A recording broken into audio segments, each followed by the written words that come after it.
माता जी आपका नाम क्या है? शोभा गुप्ता। शोभा गुप्ता। आपकी एज क्या होगी? 85 हो गई है, 86 में हूँ। तो आप जब पाकिस्तान से आए थे आपको कुछ बातें याद हैं उस टाइम की? हाँ जी। तो प्लीज़ आपसे गुजारिश है कि आप उन बातों को बताएंगे हमसे। हाँ जी, मुझे इतना पता है कि जब ये बंटवारा हुआ तो उसको कहने लगे कि रावलपिंडी वगैरह जेलम, ये सुनते थे भी शोर मचा हुआ है। तो पिताजी के पास ना उनका फ्रेंड आया मुसलमान, तो उसने कहा शाह जी कि ऐसे हालात बड़े ख़राब हो रहे हैं, तो मार काट हो रही है, रास्ते बंद हो जाएंगे, तो यदि आप चाहो तो आपके परिवार को मैं सुरक्षित जम्मू तक पहुंचा दूंगा। तो पिताजी ने कहा ठीक है। फिर दूसरे दिन वो आया तो पिताजी ने जितना घर का सामान था 5-7 ट्रंक भर के ना उसको दे दिए। तो वो कहने लगा कि आपके परिवार को मैं पहुंचा दूंगा। फिर पिताजी ने अपने भाई से सलाह की कि ऐसे चले जाते हैं। तो उन्होंने कहा कि हम तो चले जाएंगे 2 परिवार, तो बाकी जो हमारे बहन भाई बच्चे सारे यहीं पे है, बेटियां, तो उनको छोड़ के कैसे जाएं। तो कहते जो कुछ भी होगा जिएंगे मरेंगे यही होगा, पर यह था कि रियासत है ये, तो यहाँ हमें ख़तरा नहीं है। पंजाब में ही वो लड़ाई हो रही है। 2 दिन के बाद अभी हमारा सामान वहीं था, वो वापस नहीं आया मुसलमान, तो उसने कहा था चलना। तो उसके बाद फिर देखा तो जैसे हमारा शहर जो था ना, जैसे यहाँ से दयानंद कॉलोनी, बहुत बड़ा नहीं था और बिल्कुल प्लेन घाटी थी और चारों साइडों में ना वो होते हैं पहाड़। और दूसरे दिन देखा तो ऐसे ना जैसे गोली वहाँ से चली, कोई एक इधर से चली। सब ने सोचा ये गोली कहाँ से आ रही है। वो देखा नलों में पानी बंद हो गया, उन्होंने रास्ते में नल काट के तो हमें वो अलग कर दिया। उसमें सब ने कहा कि अब हम घिर गए हैं, अब हम निकल नहीं पाएंगे। वो मुसलमान भी नहीं आए हमें लेने, उनको पता लग गया भी ऐसे हालात ख़राब हो गए। अब इस अवस्था में क्या करें, पानी है नहीं। तो ये था भी उस वक्त थोड़ी थोड़ी गोली चलती थी। फिर उनके और साथी आ गए तो लगातार गोलियां चलती रहीं। पानी की कोई व्यवस्था नहीं थी शहर में। तो जैसे यहाँ से सेंट्रल मार्केट तक ना एक मतलब जैसे नीचे ढलान में होती है नदी, तो नदी के पास ही ना एक बना हुआ था जैसे नहाने के लिए लेडीज़ के लिए, वहाँ नल थे। फिर लोग वहाँ जाने लगे। अब वहाँ जाएं तो हम तो उनको दिखाई दें, तो वो ऊंचाई पे थे, कोई जाए तो फिर गोली लगे। फिर इन लोगों ने जैसे भी कहाँ तक पहुँच की, और शाम को ना जहाज़ आता था, ऐसे बड़ा सा जहाज़ ना घूमे, तो फिर लोग ना उस वक्त बर्तन लेके पानी लेने जाते थे। ऐसे करते करते जैसे फिर घिर ही गए, ज़्यादा होता गया।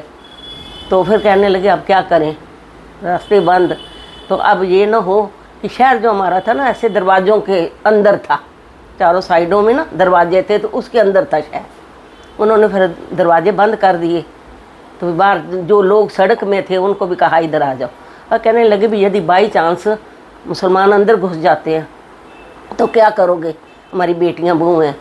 फिर उन्होंने, मेरे माता जी और पिताजी घर रहते थे और एक बड़े से मकान में ना हम सबको रात को इकट्ठा कर देते थे। और ये संघ के जो बेटे थे, जो भी उस वक़्त हमारे भाई, वो बाहर पहरा दे। फिर आवाज़ आए जरा भी मैं पूछूं, वो जीजा जी होते थे, जीजा जी को क्या हुआ, कुछ नहीं हुआ। तो उन्होंने फिर बाहर क्या किया कि मिट्टी के तेल के ना टीन रख दिए कि कोई ऐसा चांस हुआ तो हम जो है एक ही जगह होंगी लेडीज़, तो यहाँ जला देंगे इनको वहीं पे। अब वो ये रात को जरा भी आवाज़ आए। फिर एक दिन क्या हुआ, 5-7 पठान घुस ही आए, पर पता नहीं मिलिट्री ने टाइम पे ना उनको मार दिया। उनको मैं देखने गई, बच्चे जैसे शैतान होते हैं, उनकी डेड बॉडी मैंने देखी पड़ी हुई। तो शहर बच गया। हमारे एक घर को आग लगाई, हमारे मतलब 30-35 बंदे थे जो अंदर ही जल के मार गए, किसी को पता नहीं। दूसरे दिन के कहाँ गए। बाद में पता लगा कि वो तो बेचारे अंदर गिर गए। तो एक लड़का ना उसने ताला मारा और ऊपर चला गया, उनको आवाज़ लगाई आओ मुकाबला करो। तो किसी को उसको उन्होंने गोली मार दी, मार गया। तो किसी को पता ही नहीं कि अंदर लेडीज़ और जेंट्स, बस वो लोग मरे हैं जो इकट्ठे मरे हैं, बाकी अंदर नहीं वो आ पाए 2 महीने। आपका मेन शहर कौन सा था, गांव कौन सा? कोटली। ये कहाँ पे था, कौन सा? जम्मू कश्मीर के अंदर? जम्मू कश्मीर के है, वो मीरपुर था उनके पास थी, ये तहसील थी। मीरपुर, रजौरी और पिंबर, ये 3 तहसीलें थी। हाँ, पीओ का जम्मू से 120 किलोमीटर। फिर एक दिन फिर वही हुआ, अभी वो इन्होंने कहा कि अब हमारे पास असला नहीं है, मिलिट्री ने जो भी थे, तो अब क्या करें। फिर उनको मैसेज जैसे भी पहुंचा, उधर से कोई मुसलमान जो आर्मी से भागे हुए थे, वो अपने घर में उन्होंने उनको इशारा किया कि यहाँ फेंको। वो उनकी साइड फेंके, जैसे जहाँ से गड़ी है इतने दूर। अब कहने लगे असला सारा वहाँ पहुँच गया। तो हमारी आबादी कुल टोटल जो लोग बाहर से भी आए टोटल 3500। तो उन्होंने कहा अब क्या करें, ये तो एक ही दिन में हमको मार देंगे। उस वक्त मीटिंग बैठी और ऐसे शाखा के लड़के बैठे, और एक हमारा कर्मठ था वेद प्रकाश चड्डा, वो हेड था। फिर उन सब ने सलाह की भी या ये इनको बचाओ या सारे मरो। फिर उस वक्त उन्होंने एक जैसे बस मिलिट्री की या जैसे भी वहाँ लेके गए। वो उधर गोलियां मारते रहे, वहाँ से उठाते रहे, वो गोलियां मारते रहे, उठाते रहे। ऐसे वो ले आए घसीट घसूट के, 7 बंदे हमारे मार के। उनको फिर वहीं पार्क में उनको जलाया।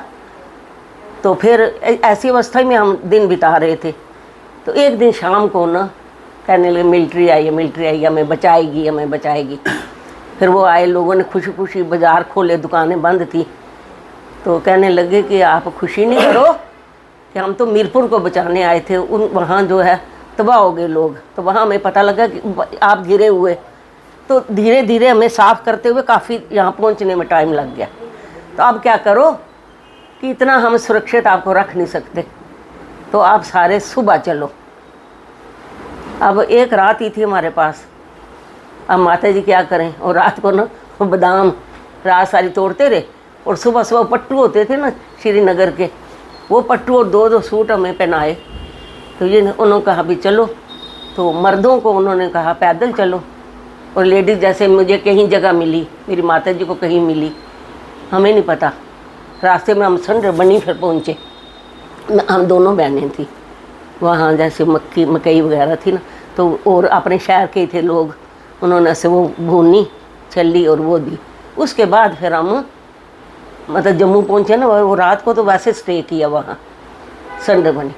फिर जम्मू आए तो समझ लो पुराने किले जम्मू तो पुराने किले हैं नहीं। हाँ, फिर जम्मू आए ना, तो डर ये कि जम्मू में आए हैं तो फिर मुसलमान यहाँ आएंगे, पता नहीं जैसे अंधी दौड़। वहाँ से हम पठानकोट भाग आए, 3 परिवार थे, मेरी मासी जी, मामा जी। वहाँ आए, यहाँ से चलो जी, कहाँ? हम पिता ही कहते हैं कि मैं अपने उनकी कपड़े की दुकान थी, तो हम ना अमृतसर से माल खरीदते थे। तो वो हमारे जान पहचान के। फिर वो करमोहन रेड्डी के कौन सी जगह थी, फिर अमृतसर आए। फिर उस दिन महात्मा गांधी की डेथ हुई, शोर मचा हुआ था, गांधी जी की डेथ हो गई डेथ।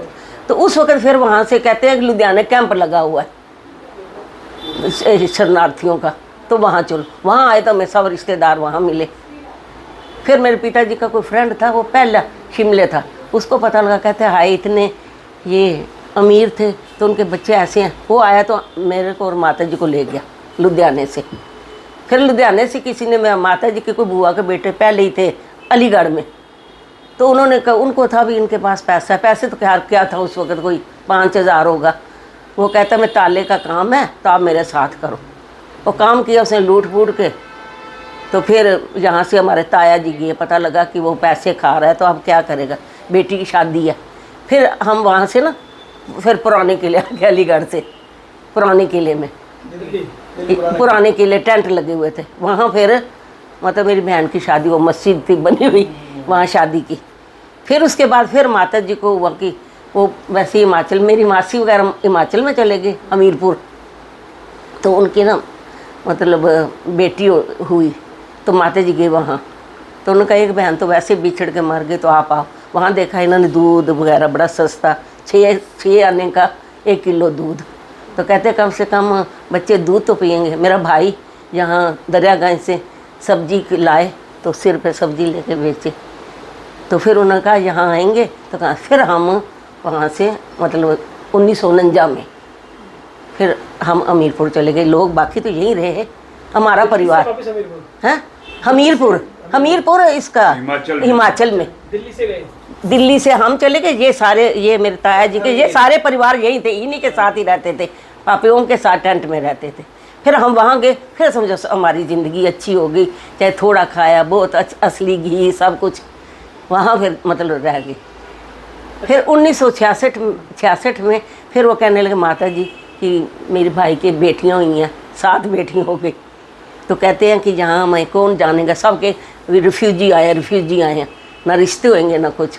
फिर मैं वहाँ हमारे रिश्तेदार थे, उन्होंने कोशिश करके उधमपुर, फिर उन्होंने 1965 में वो वहाँ शिफ्ट हो गए। मेरी तो वैसे ही यहाँ शादी हुई है। जैसे आप बता रहे हैं पुराने किले में 5 ब्लॉक थे, ABCD हाँ 5 ब्लॉक थे, और अभी तक मुआवजा भी नहीं मिला ये रिकॉर्ड। 1947 से हमारी बरादरी को नहीं, हमें नहीं मिला ना, मेरे पिताजी को नहीं मिला ना। किसी को भी नहीं मिला बरादरी में। हाँ नहीं, क्योंकि वो वहाँ से नहीं, हाँ वहाँ मिला है उनको। क्या नहीं मिला? हाँ जी, नहीं हमारी बिरादरी को नहीं मिला, मेरे पिताजी वहाँ। क्या नहीं मिला? ये जो क्लेम था, ये जो सारे जम्मू कश्मीर वालों को 5.5 लाख मिला है, पर हम लोगों को नहीं मिला। गवर्नमेंट उसकी कहती है अर्जी लगाई आप लोगों ने तो? नहीं हमारे इधर नहीं, ससुराल वालों को नहीं मिला। तो वो कह रहे हैं दिल्ली से बाहर वालों को नहीं देंगे। हाँ, बाहर वालों को नहीं देंगे। वो जैसे मेरे मायके वहाँ एडजस्ट हो गए ना उधमपुर, उनको मकान भी मिल गया, पैसे मिल गए, हमें नहीं मिला। बीजेपी गवर्नमेंट कहती है कि दिल्ली वालों को नहीं देंगे। हाँ अब बस इतनी नहीं। अभी आपने जैसे बताया कि आप लोग पाकिस्तान से आए, आपका उस टाइम पे पाकिस्तान में अपना घर वगैरह सब कुछ था, काम धंधा सब कुछ था। आपका पापा जी का व्यवसाय था अमृतसर? हाँ, और बाग बगीचे खेत सब कुछ था? सब कुछ था। सब कुछ ऐसे कैसे वहाँ छोड़ के आना पड़ा? हाँ, पता ही नहीं था ना, हम सोचे गए हैं तो हफ्ते बाद वापस आ जाएंगे, वही खाली कपड़े। जब आप इंडिया के अंदर आए उस टाइम पे गुजारा करना कितना मुश्किल था ही नहीं कुछ, कोई बर्तन, कोई ये थोड़ा था कि हम खाली हाथ ही चले हैं।